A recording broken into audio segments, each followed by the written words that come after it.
ഇത് പ്രകാശിൻ്റെ കഥയാണ്. ഞങ്ങളിൽ ഒരാളായിരുന്നു പ്രകാശ്. അതുകൊണ്ട് തന്നെ ഈ കഥ ഞങ്ങളുടെയും ഒപ്പം അവൻ്റെ പ്രവചനങ്ങളുടെയും കഥയാണ്. സൗഹൃദങ്ങളുടെ, സ്നേഹത്തിൻ്റെ, പ്രതീക്ഷകളുടെ, നൊമ്പരങ്ങളുടെ ഒക്കെ ഒരു സുന്ദര ലോകം ഞങ്ങൾക്ക് ചുറ്റും എന്നും ഉണ്ടായിരുന്നു. അതിലുപരിയായി മറ്റൊരു ലോകം അവന് മാത്രം സ്വന്തമായിരുന്നു. തൻ്റേതായ നിരീക്ഷണങ്ങളിലൂടെയും അനുമാനങ്ങളിലൂടെയും ചുറ്റുപാടുകളിൽ നിന്നും സ്വാംശീകരിച്ചെടുത്ത നിഗമനങ്ങളിലൂടെയും സ്വായത്തമായ പ്രവചനങ്ങൾ. അതെ, ഇത് നമ്മുടെ പ്രകാശിൻ്റെ പ്രവചനങ്ങളുടെ കഥയാണ്.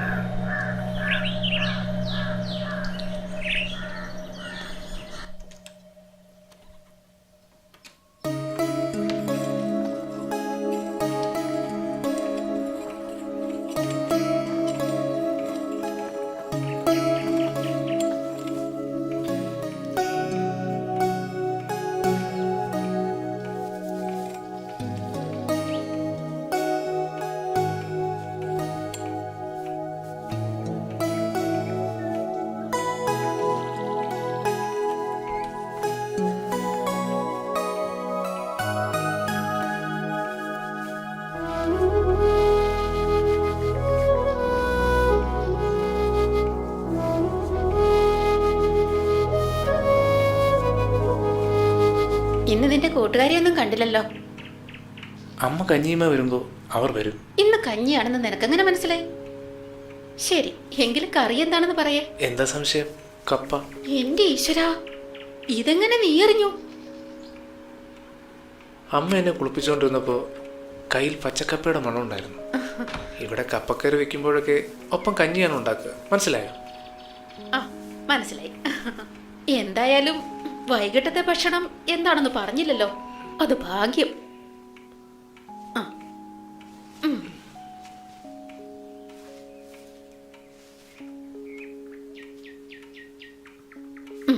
എന്നാ ഞാൻ പോയി കഞ്ഞി കൊണ്ടിരട്ടെ. അമ്മേ,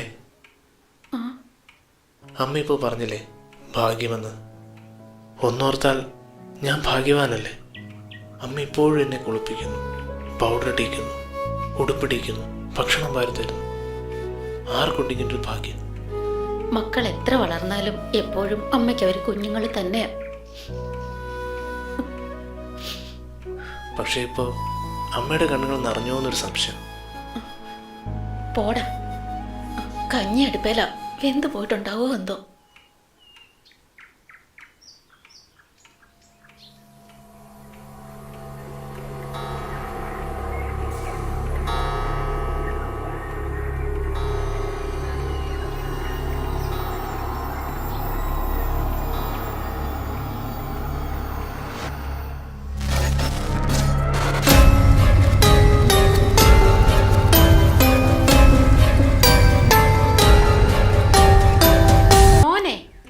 എഴുന്നേക്ക്, എത്ര നേരമായി വിളിക്കുന്നു. ഉറങ്ങിപ്പോയോ? ദാ കഞ്ഞി കപ്പി.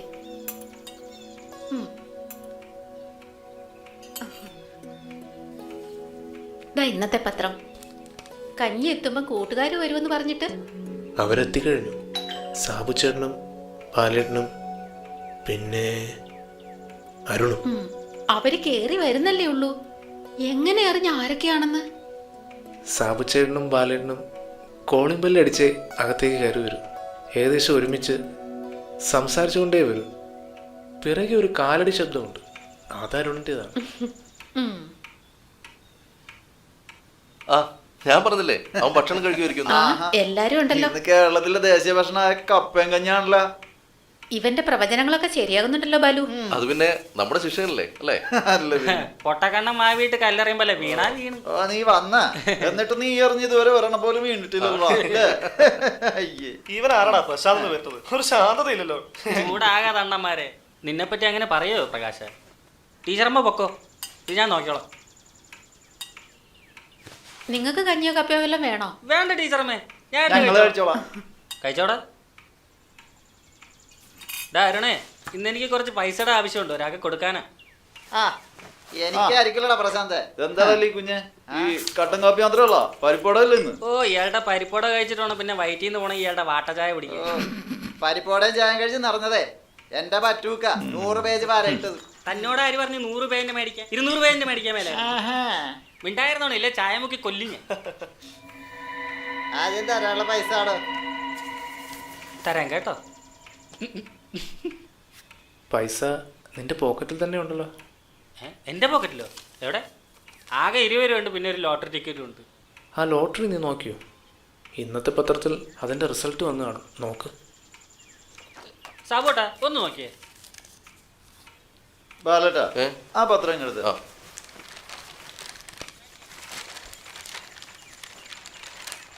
അത് തന്നെ KJ 1987.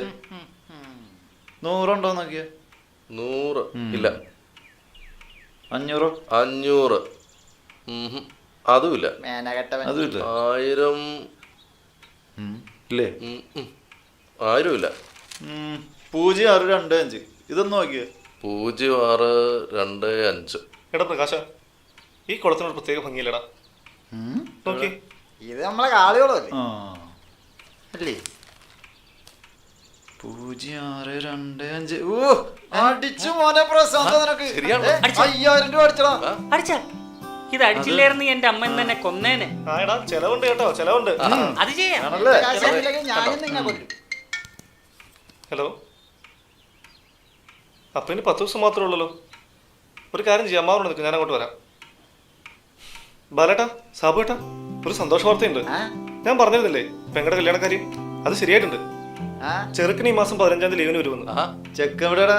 ചെക്കൻ ഗൾഫിലാ. അപ്പൊ ഇനി 10 ദിവസം മാത്രമേ ഉള്ളല്ലോ. നീ അതിന് മാത്രം ദിവസമല്ലല്ലോ നീ. അതെ അതെ. ഇന്നലെ നല്ല വാർത്തകളാണല്ലോ കേൾക്കുന്നത്. അതെ. ഞാനിത് മാറി കാശാക്കി തരാം. അലി വാ. ശരി മുതലാളി. എന്നാലും ആ ടിക്കറ്റ് അടിക്കുന്നു. നീ എങ്ങനെയാ ഇത്ര കൃത്യമായിട്ട് പറഞ്ഞത്? പ്രശാന്ത് ഇന്നലെ ടിക്കറ്റ് തന്നെ കാണിച്ചിരുന്നു. അതിലെ അവസാന അക്കങ്ങൾ 0625 ഞാൻ ശ്രദ്ധിച്ചിരുന്നു. എടാ പക്ഷെ നീ ആ അക്കങ്ങൾ ശ്രദ്ധിക്കാൻ എന്താ കാരണം? എൻ്റെ ജനനത്തീയതി ജൂൺ 25 അതായത് 0625. കൊള്ളാം, നല്ല നിരീക്ഷണം. ഇതിന് നിനക്ക് ഒരു സർപ്രൈസ് ഗിഫ്റ്റ് ഉണ്ട്, വേണമെങ്കിൽ ചിന്തിച്ചോ. അപ്പോ ഞങ്ങൾ പോയിട്ട് വൈകിട്ട് വരാം. ശരി എന്നാ പോയിട്ട് വരാം. എടാ ഞാനും വൈകിട്ട് വരാം കേട്ടോ.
പ്രകാശേ, നിനക്കൊരു സമ്മാനമായിട്ടാണ് ഞങ്ങൾ വന്നിരിക്കുന്നത്.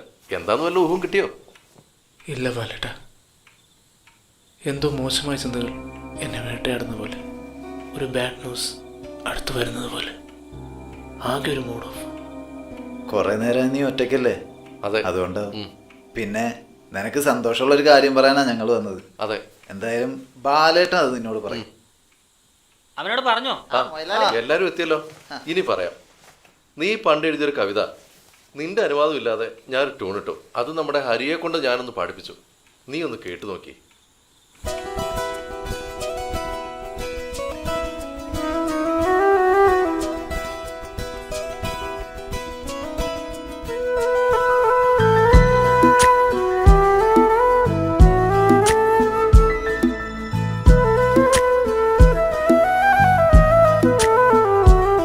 മൃദുമന്ദസ്മിതം തൂകും മലരേ, മധുവണ്ടായി ഞാൻ മൂളിടാമരികെ.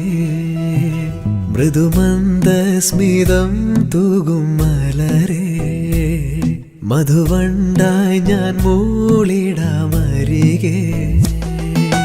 നിന്നീല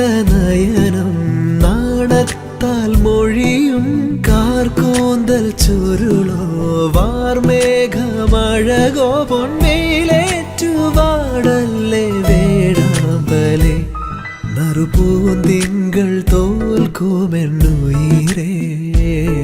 എന്നാദ്യാനുരാഗത്തിനഴകേ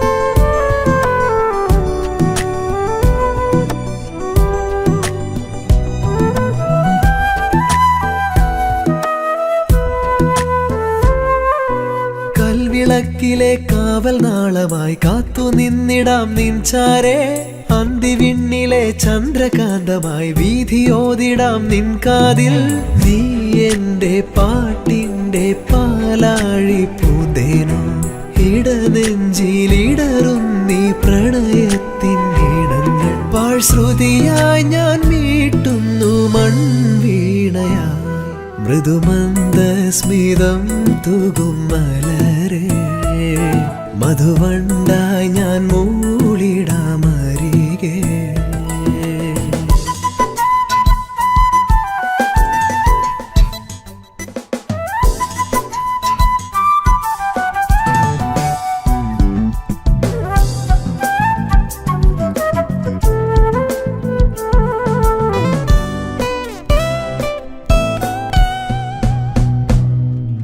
മൺചിരാതിന്റെ ദീപനാളമായി കാന്തിയേകിടാമീരാവിൽ മന്ത്രവേണുവിൻ ഇന്ദ്രജാലമോ നാമമോതിടും നിന്നാദം വരമാല്യമണിക്കാമരികെ നീ അണയുമ്പോൾ മണിമാരൻ ചാർത്തിടാം പൂന്തിങ്കൾ പൂത്താലി മഴവില്ലായി നീ മായല്ലേ വിൺമാറിലായി നറുപൂന്തിങ്കൾ തോൽക്കുമെന്നുയിരേ എന്നാദ്യാനുരാഗത്തിനഴകേ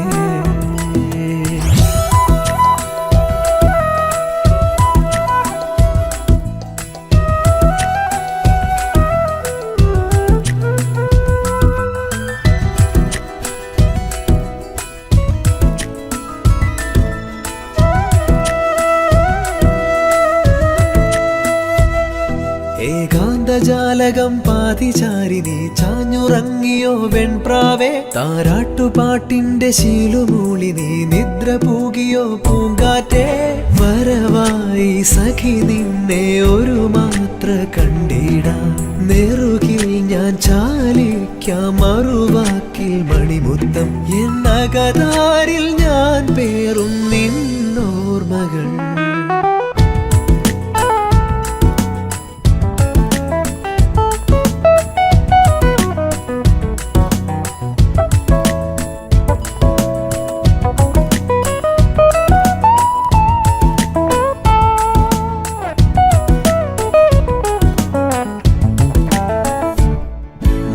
നറുമന്ദസ്മിതം തൂകും മലരേ നിന്തളമായി ഞാൻ കൊഴിയുന്നു അകലെ.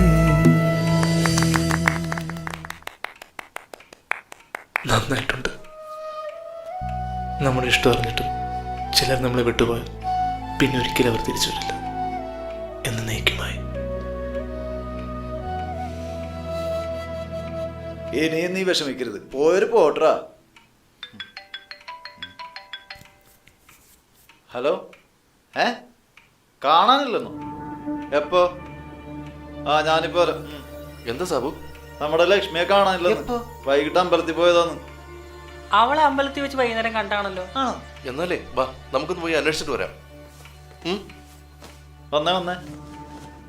സമയട്ടാ, നമ്മുടെ ലക്ഷ്മിയെ കാണാനില്ലെന്ന്. നമ്മുടെ കേശവന്റെ മകളല്ലേ? ആ കുട്ടിക്കൊന്നും പറ്റല്ലേ ഈശ്വര. ഞങ്ങൾ പോയി അതൊന്ന് അന്വേഷിച്ചിട്ട് വരാം.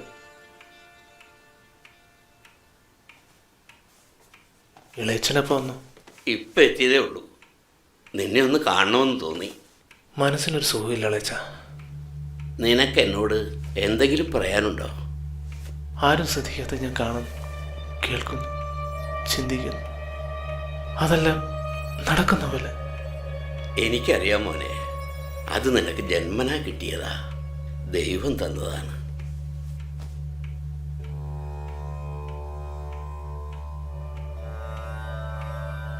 യുക്തിക്കും ബുദ്ധിക്കും ശാസ്ത്രത്തിനുമപ്പുറം ചില കാര്യങ്ങൾ പ്രപഞ്ചത്തിലുണ്ട്. ആ പ്രത്യേക കഴിവുകൾ ഒരു അനുഗ്രഹമാണ്, അതുപോലെ തന്നെ അപകടവും. മോനിപ്പോൾ ഉറങ്ങിക്കോളൂ, ഒന്നും ആലോചിക്കണ്ട. ഇളയച്ചൻ കുറച്ച് ദിവസത്തോടെ കാണും.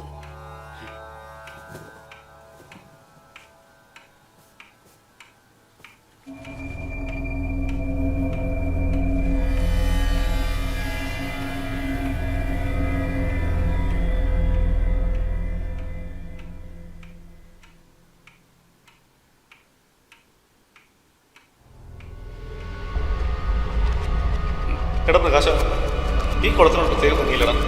നോക്കി. മിണ്ടായിരുന്നോണില്ലേ, ചായ മുക്കി കൊല്ലിഞ്ഞു.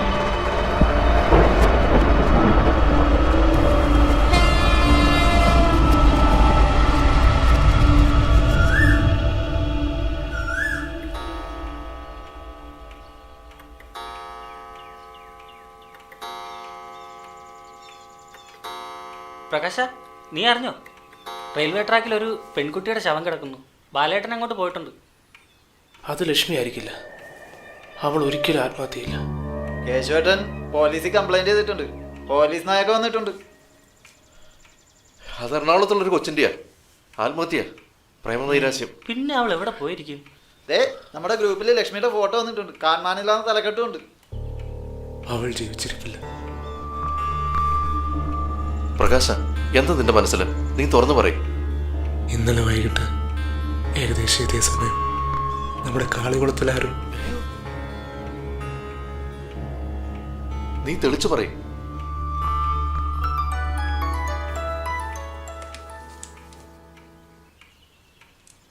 ഹലോ, ആ സാബു. കാളികുളത്തിലൊരു ബോഡി ഇട്ടിട്ടുണ്ട്.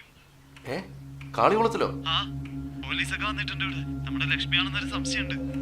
നമ്മുടെ ലക്ഷ്മിയാണോ? അതേ ബാലേട്ട, ഞാൻ വിളിക്കാം. അരുടെ അവിടെ നമുക്ക് പോയി അന്വേഷിക്കാം.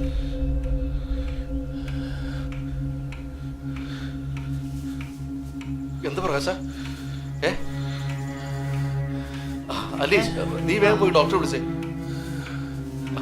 പ്രകാശ, എടാ എന്താ പറ്റിയേ? പ്രകാശ, എടാ എന്താടാ പറ്റിയേ?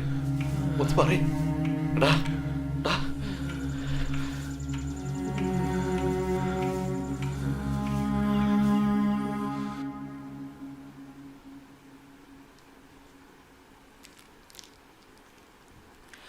അപ്പോൾ അങ്ങനെയാണ് കാര്യങ്ങൾ. ഇത് ചില പ്രത്യേക വ്യക്തികൾക്കുള്ള കഴിവാണ്.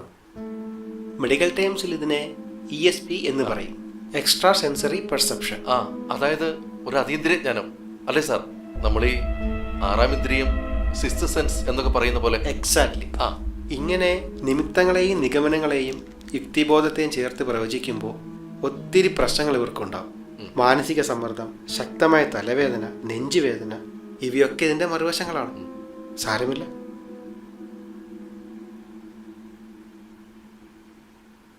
ക്ലോക്ക് നിന്നല്ലോ. എന്നാ ശരി. ശരി സാർ. ബാലേട്ട, ഡോക്ടർ പറഞ്ഞത് കേട്ടില്ലേ? ഇതുകൂടെ പറയാതെ വയ്യ. നാളെ ലക്ഷ്മിയുടെ കൊലപാതകയെ തിരിച്ചറിയും.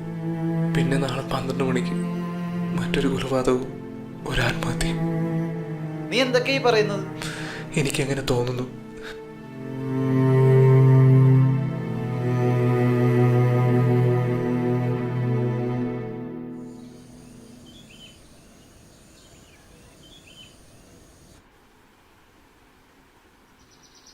പ്രകാശേ, ഇപ്പോഴെങ്കിലും നീ പറഞ്ഞ കാര്യത്തെക്കുറിച്ച് നിനക്ക് എന്തെങ്കിലും സൂചനയുണ്ടോ? നീ പറഞ്ഞനുസരിച്ച് ഇനിയും 2 മണിക്കൂർ സമയമുണ്ട്. പ്രകാശ, നിനക്ക് എന്തെങ്കിലും പറയാൻ പറ്റുന്നുണ്ടോ? എൻ്റെ മനസ്സിലൊന്നും വരുന്നില്ല. എന്തായാലും നമ്മളിവിടെ മുഴുവൻ അരിച്ചു പറക്കും. എവിടെയെങ്കിലും എന്തെങ്കിലും പ്രശ്നം കണ്ട ഒരു അത്യാഘാതം ഒഴിവാക്കാമല്ലോ. അതെ. ഇക്കാര്യത്തിൽ നിനക്ക് എന്തെങ്കിലും പറയാൻ പറ്റട്ടെ?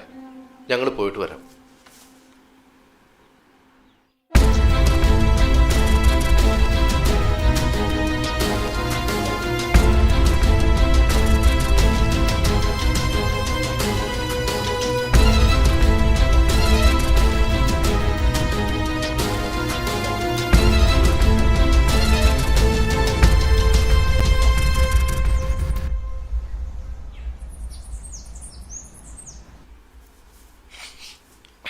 പ്രകാശേ എണീക്ക്. ആ അരുണോ? എല്ലാവരും എല്ലാ സ്ഥലവും അടിച്ചു പറക്കി. എവിടെ ഒരു പ്രശ്നമില്ല. ഒരു ഉത്തരം എനിക്ക് കിട്ടി. ലക്ഷ്മി ആരാണ് കൊന്നതെന്ന്. ആരാ കൊന്നത്? അവരും കൂടെ വരട്ടെ. അപ്പോൾ എന്നോട് മാത്രം നീ അത് പറയില്ല. പറയടാ പ്രകാശ, ഞാൻ നിന്റെ ഫ്രണ്ട് അല്ലടാ. ഇല്ല. അപ്പോൾ നിനക്കെല്ലാം മനസ്സിലായല്ലേ? അതെ, ഞാനാണ് അവളെ കൊന്നത്. മനഃപൂർവ്വം അല്ല, പക്ഷേ സംഭവിച്ചു പോയി. എടാ, എനിക്ക് അവളെ ഇഷ്ടമായിരുന്നു. എന്നാൽ അതിലും കൂടുതൽ ഞാൻ നിന്നെ സ്നേഹിച്ചിരുന്നു. അന്ന് നിന്റെ സമ്മാനം തിരികെ തന്നിട്ട് അവൾ പോയപ്പോൾ ഞാൻ അവളെ കണ്ടിരുന്നു.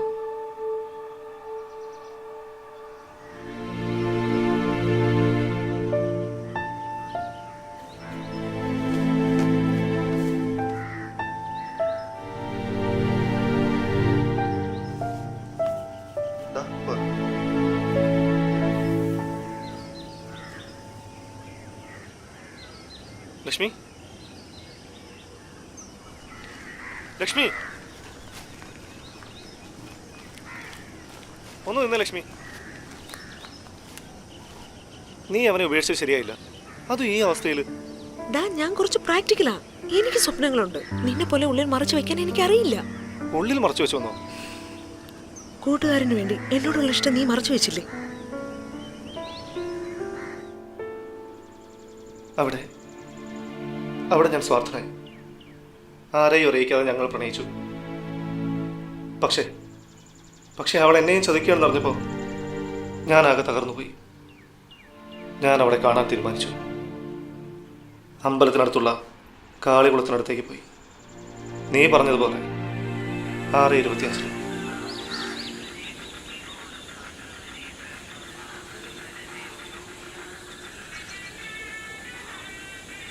ലക്ഷ്മി, നീ എന്താ ഞാൻ വിളിച്ചിട്ട് ഫോൺ എടുക്കാത്തത്? നീ എന്നെ സ്നേഹിക്കുന്നു എന്ന് വെച്ച് എന്നെ നിയന്ത്രിക്കാനൊന്നും വരണ്ട. അങ്ങനെ വന്നാൽ പ്രകാശിനെ പോലെ എനിക്ക് നിന്നെയും. മതി, എനിക്കെല്ലാം മനസ്സിലായി. പക്ഷെ നമ്മൾ തമ്മിൽ പിരിയുന്നതിന് മുൻപ് നീ പ്രകാശിന് കൊടുത്തതുപോലെ ഒരു സമ്മാനം എനിക്ക് നിനക്കും തരാനുണ്ട്.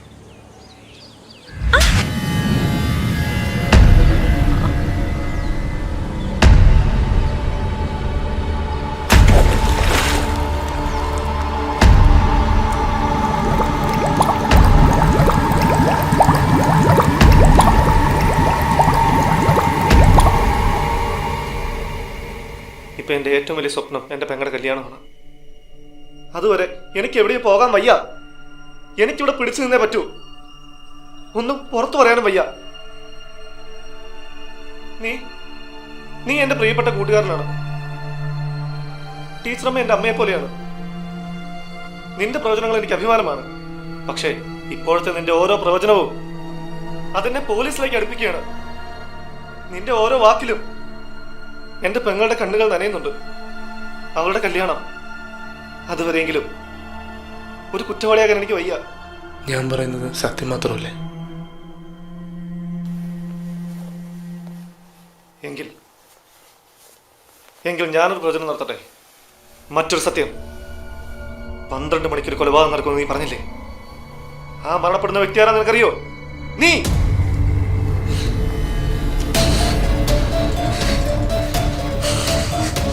ഇത് നീ എന്നെ കൊണ്ട് ചെയ്യിച്ചതാണ്.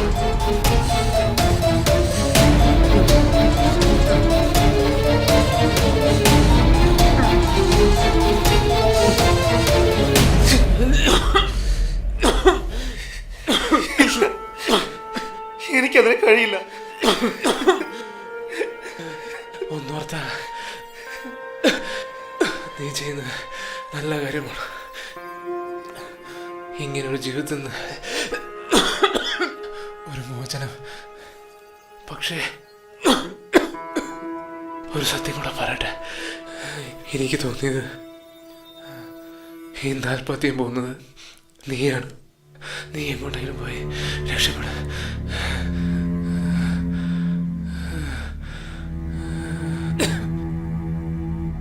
പ്രകാശ, പ്രകാശ, പ്രകാശ,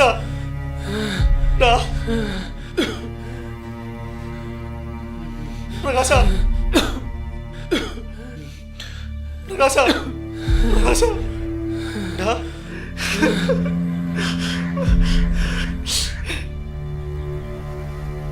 ഡാ. പ്രകാശ പ്രകാശ ഇന്ന് ഞാൻ അവന്റെ മുഖത്ത് നോക്കിയപ്പോ എന്നാലേ എന്റെ മനസ്സിനൊരു സുഖം. പ്രകാശ പ്രകാശ ഇത്തവണ നീ തോറ്റടാ. ഇവിടെ ഒരു കൊലപാതകം നടന്നിട്ടില്ല, ഒരു ആത്മഹത്യ നടന്നിട്ടില്ല. അരുണേ, നിന്നെ പോലീസുകാർ അന്വേഷിക്കുന്നുണ്ടല്ലോ. അവരെന്തിനാ നിന്റെ ഫോൺ നമ്പർ മേടിച്ചത്? നീ ലക്ഷ്മി തമ്മില്?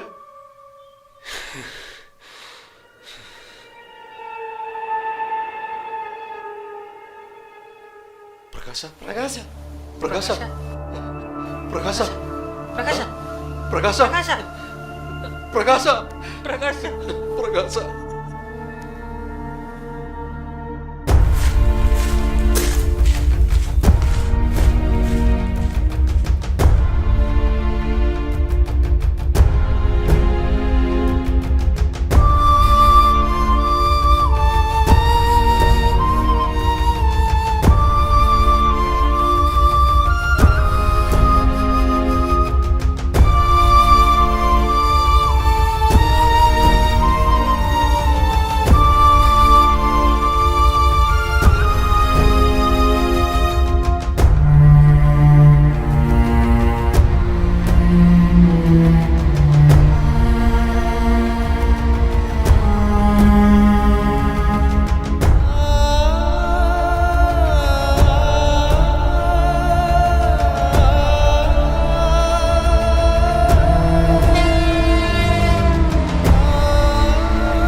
പ്രകാശിന്റെ അവസാന പ്രവചനങ്ങളും യാഥാർത്ഥ്യമായി. സ്വജീവൻ നൽകി വാക്ക് പാലിച്ചവർ പുരാണങ്ങളിലും ചരിത്രത്തിലുമുണ്ട്.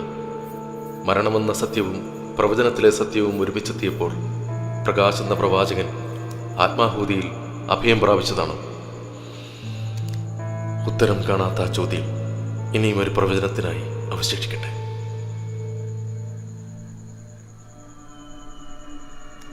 എൻ്റെ ജനനത്തീയതി ജൂൺ 25, അതായത് 06/25. ബാലേട്ട.